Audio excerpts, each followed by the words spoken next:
L'Archer, écrit par Hélène Gloria et illustré par Pascal Maupoux-Boutry. La glace n'a pas encore emprisonné les eaux noires de la Neva. Je me tiens là, au bord du canal, et les souvenirs doucement remontent à ma mémoire. C'est près d'ici qu'ils ont perdu sa trace. Il y a si longtemps de cela. Pourtant, son regard pâle reste à jamais gravé en moi. Le printemps était précoce cette année-là. Le directeur du cirque se frottait les mains. La tournée allait pouvoir débuter plus tôt. La ménagerie, elle aussi, avait senti l'éveil de la nature. Les chevaux piaffaient dans leur box.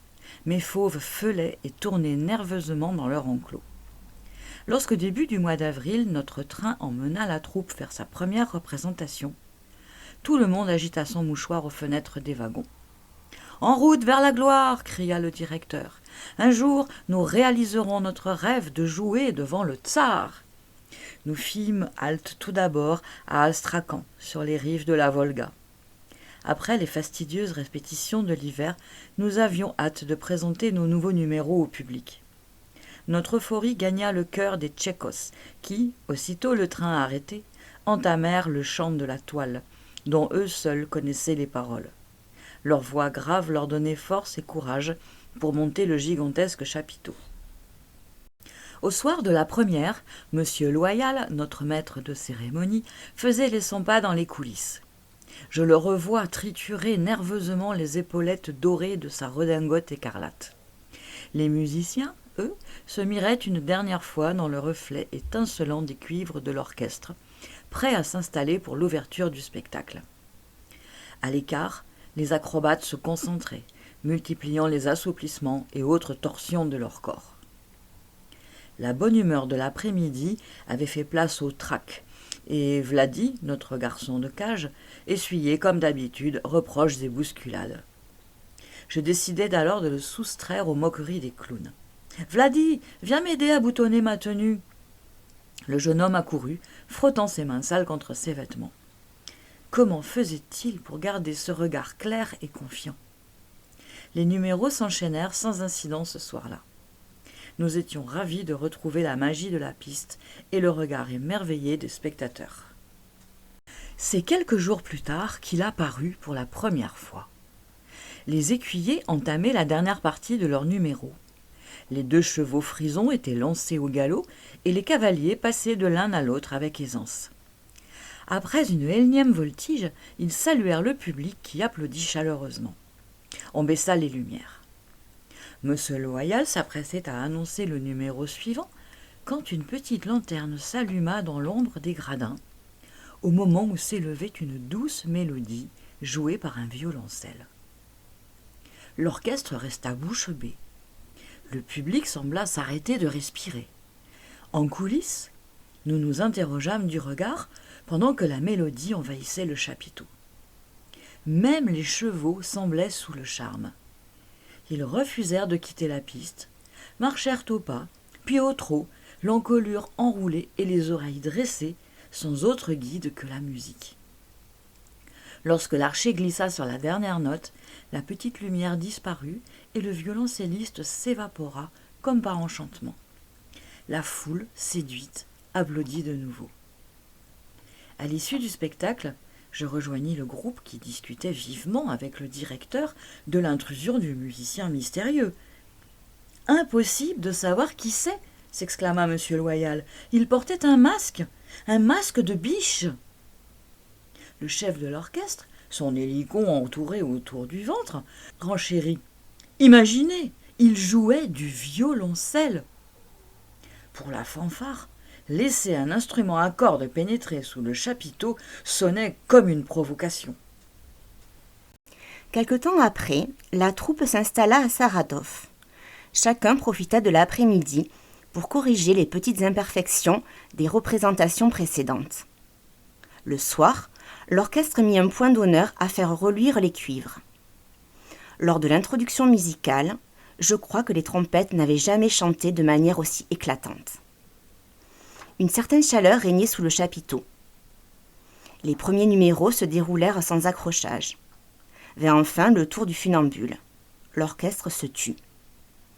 À peine le chausson de l'équilibriste avait-il frôlé le fil que la petite lanterne s'alluma au dernier rang dans le public, et la voix cassée du violoncelle entama sa complainte. L'acrobate hésita, puis se laissa finalement bercer par les notes émouvantes. Le dernier numéro tout juste fini, la fanfare au grand complet se retrouva dans le bureau du directeur. Je confiai mes tigres à Vladi et m'interposai. « N'avez-vous pas remarqué comment notre funambule était brillant ce soir ?» fis-je remarquer. « Grâce à ce violoncelle, on aurait dit une libellule. J'ignore qui est ce mystérieux musicien, mais je pense que nous devrions le garder. » Le chef d'orchestre monta son indignation, mais n'osa riposter ouvertement. Après tout, j'étais la reine de la piste. Ma parole avait valeur de sagesse. Le directeur tira sur sa moustache, signe d'une profonde réflexion. Il hocha la tête et nous congédia en ordonnant une enquête discrète. Lorsque nous arrivâmes à Gouglich, l'ambiance était morose. Une certaine tension s'était installée au sein de la troupe. Chacun scrutait son voisin, essayant de démasquer l'imposteur. Tout au long du spectacle, M. Loyal guetta avec appréhension la moindre lanterne. En voyant le funambule évoluer sur son fil, il se fit la réflexion qui paraissait beaucoup moins à l'aise. Le maître de cérémonie annonça enfin le dernier numéro, celui des otaries. Sur la piste, les lions de mer se dandinaient au son du tuba, provoquant le rire du public.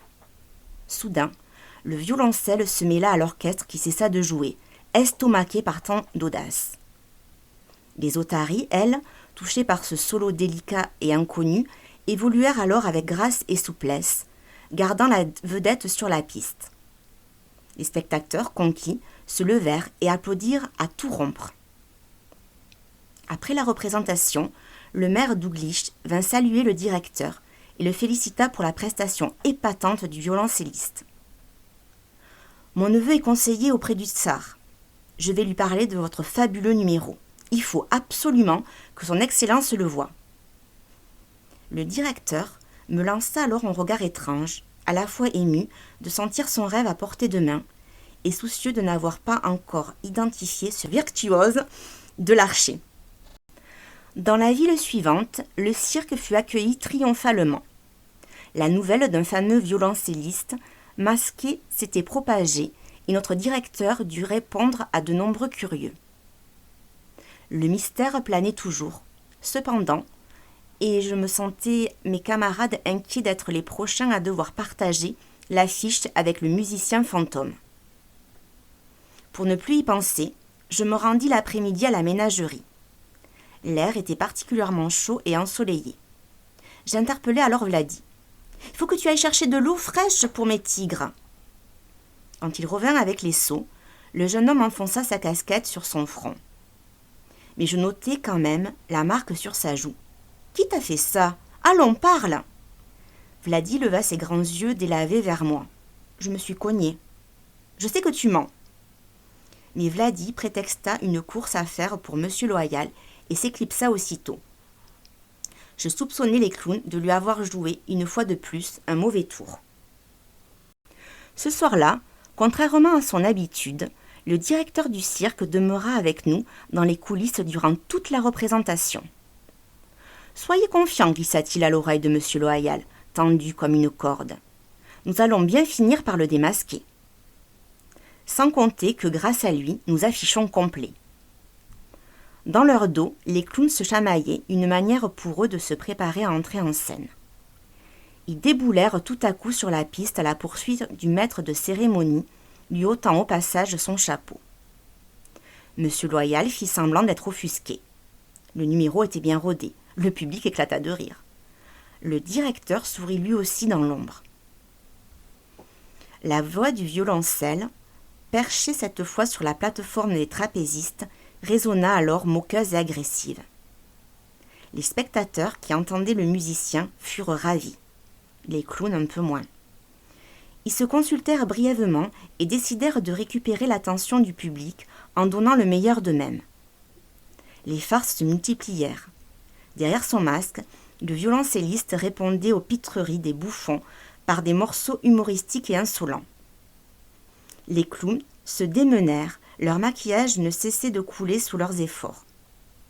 À bout de souffle, ils s'affalèrent les uns sur les autres au centre de la piste, tandis que l'archer marquait triomphalement la fin du numéro d'un frottement grinçant.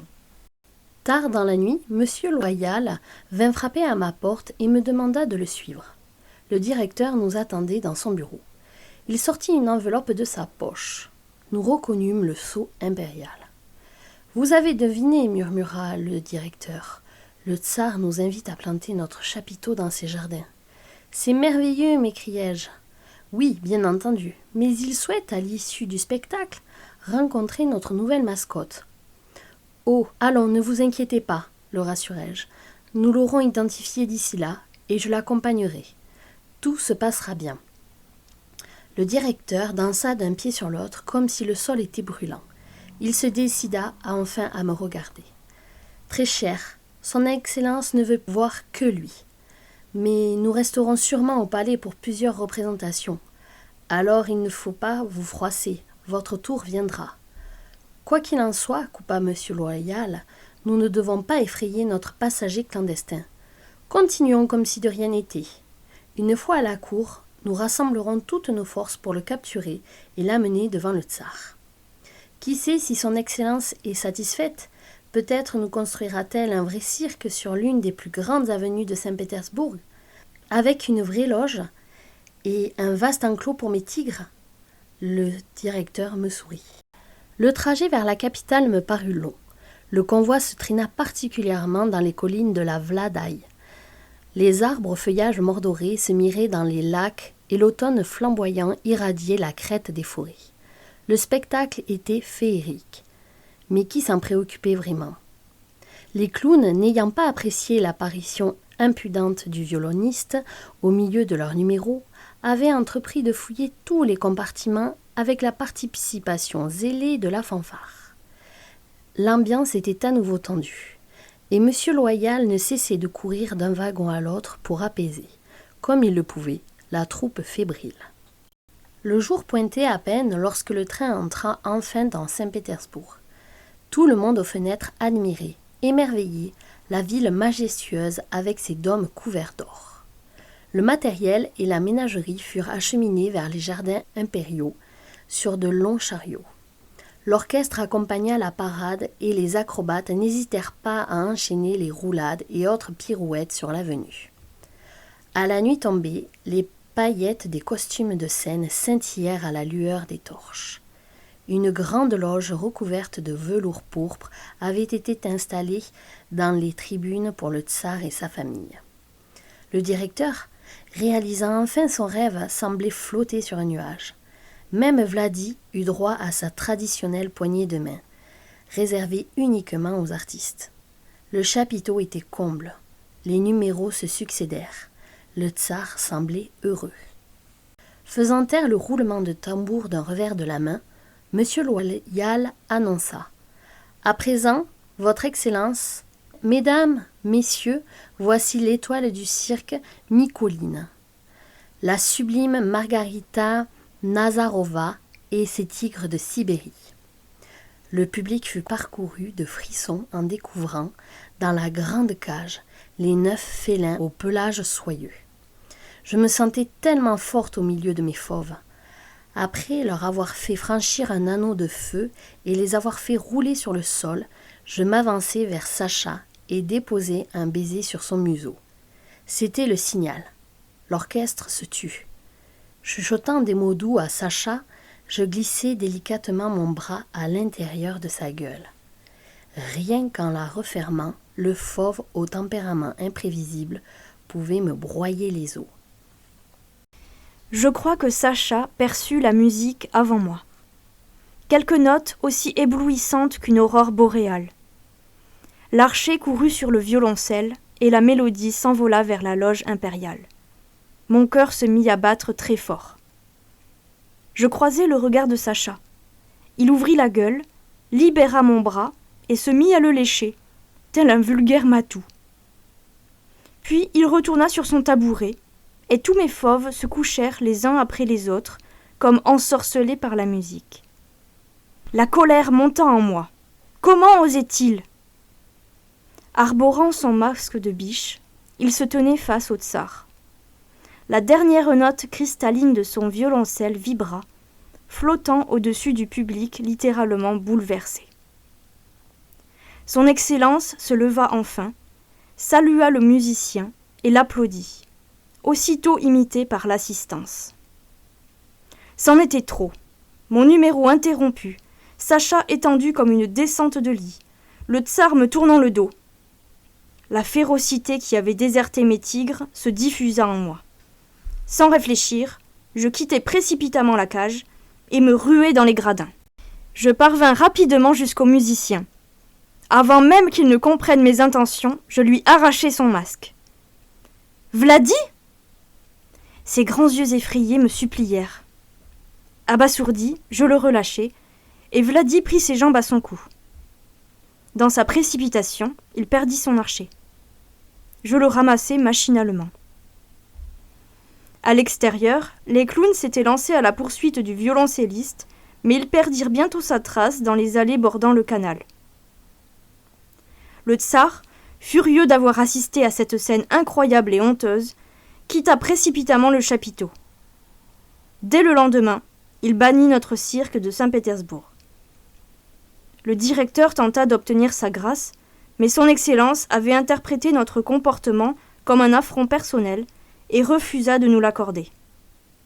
La troupe dut reprendre son existence nomade avec un sentiment d'irrémédiable gâchis. Tourmenté par cette soirée, que ma rage incontrôlée avait transformée en désastre, jamais je ne pus retourner dans la cage. Quand Sacha levait son regard doré vers moi, j'y lisais le reproche d'avoir condamné le jeune musicien à partir, par jalousie et soif de gloire. Aussi, je quittai le cirque. Et durant toutes ces années, j'ai pensé à Vladi, avec l'espoir qu'il puisse, un jour, me pardonner. La nuit est tombée. Il neige de plus en plus. Je regarde les minuscules flocons tourbillonner avant d'être happés par les eaux sombres de la Neva. Soudain, les battements de mon cœur s'accélèrent. Cette musique que j'entends.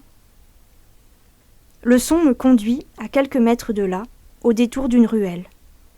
Devant une échoppe, des enfants sont agglutinés, le nez collé contre la vitre. Du revers de leurs moufles, ils essuient la buée qui forme une fine couche de givre.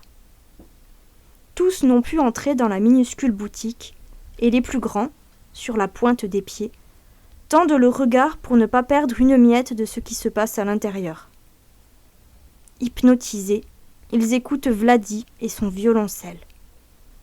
Car avant même de le voir, je suis certaine que c'est lui. Je me faufile parmi les bambins et le découvre installé au beau milieu d'une piste de cirque miniature qui occupe entièrement l'espace de la boutique. Cette fois, il porte un masque de tigre et je reconnais les traits de Sacha. À ses pieds et sur les étagères, de petits automates s'animent au rythme de la musique. Des clowns, des acrobates s'élancent dans une joyeuse ribambelle. Des chevaux, 2 par 2, la crinière libre, trottent jusqu'aux pieds de jeunes spectateurs qui applaudissent en riant. Chaque recoin de la pièce abrite un numéro de cirque, éclairé par des lampions multicolores. Le spectacle fini, les enfants, des étoiles plein les yeux, se précipitent vers Vladi qui les serre un à un dans ses bras. À présent, nous nous tenons tous les deux face à face, en silence. Je souris, pensant qu'il a enfin trouvé sa place sur la piste, qu'il a su créer un cirque à l'image de son talent, à la fois intime et enchanteur, pour un public qui le touche et le respecte. Vladi retire son masque. Son regard clair a gardé la même douceur. Troublée, je ne parviens pas à trouver mes mots. Je suis heureuse. Je vais enfin pouvoir lui rendre l'archet que j'ai conservé précieusement toutes ces années.